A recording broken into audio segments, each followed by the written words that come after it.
China's cyber capabilities are posing a serious threat to the U.S. as national security concerns continue to grow over the Chinese-owned video-sharing app TikTok. Joining me now to talk about it all is Michael Pillsbury, Hudson Institute Director of Chinese Strategy and author of The 100-Year Marathon, China's Secret Strategy to Replace America as the Global Superpower. It's been too long, Michael. Wonderful to see you. Thank you for being here.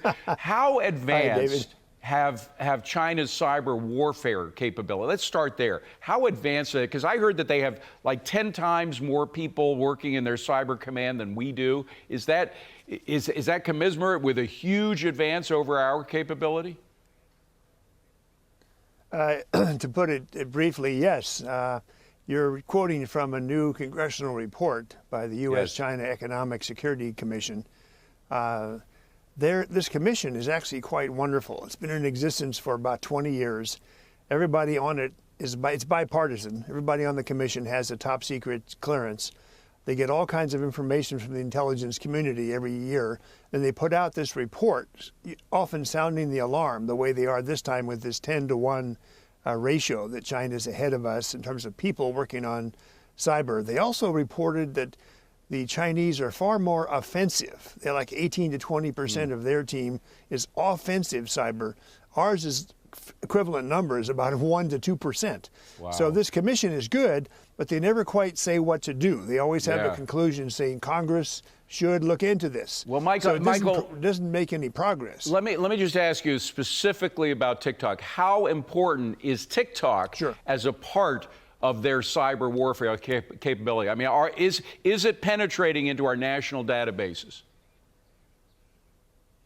Well, TikTok, as you know, David, can search a person's phone and transmit the data that's in it, the contacts, the emails, everything, to China.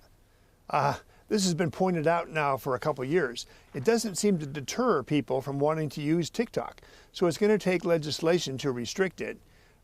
Once again, we have the diagnosis, we have people sounding the alarm, but then nothing ever happens. So yes, TikTok is quite important to this overall Chinese network to steal data about American citizens. And it's completely controlled by the CCP. And technology.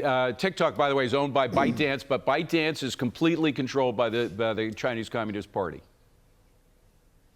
Yeah, they have Chinese Communist ownership and also party cells inside the company. So I would say, yes, that's true. But once again, what to do about it becomes the big problem. Yes. All right. Well, we're going to have to say that for another day because I want to move on to this President Biden, President Xi meeting, which at first we were told they didn't talk about fentanyl, they didn't talk about COVID origins. Now they just called up the New York Post, of all people, because they've been critical of the Biden administration and say, no, we did talk about fentanyl. Right. We did talk about the origins of COVID. Do you buy that? I think the White House and Joe Biden himself, who I knew as a senator, they're very sensitive to criticism that they're soft on China. And they apparently are soft on China, so they're very defensive. They claim that they discussed health security and health problems.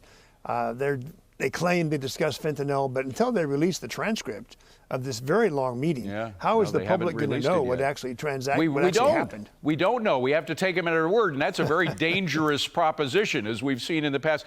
But I have to ask, we only have 40 seconds.